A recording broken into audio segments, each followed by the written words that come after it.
Hi, I'm John Dixon, Centre for Public Christianity.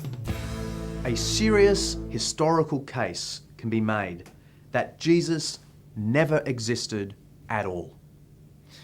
They're the words of Richard Dawkins in his very famous and brilliant book, The God Delusion.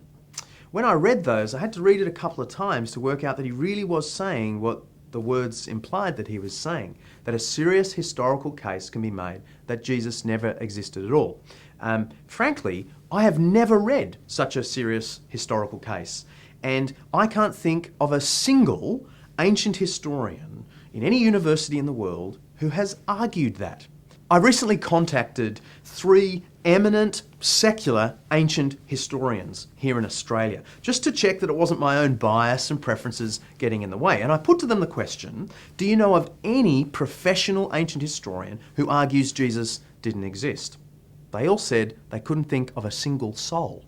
One of them actually said that people in the know wouldn't have a twinge of doubt about the existence of Jesus. They were his words.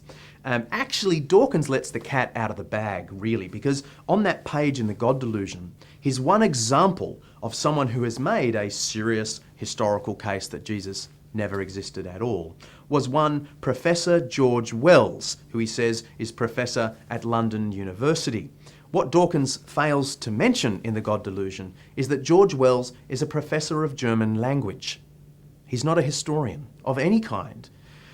This would be a little bit like my saying that a historical case can be made that the 1969 lunar landing never really took place, and then quoting some professor of music as my authority in the case. It just doesn't make any sense. The evidence for Jesus' existence is frankly overwhelming, even leaving aside the Christian evidence.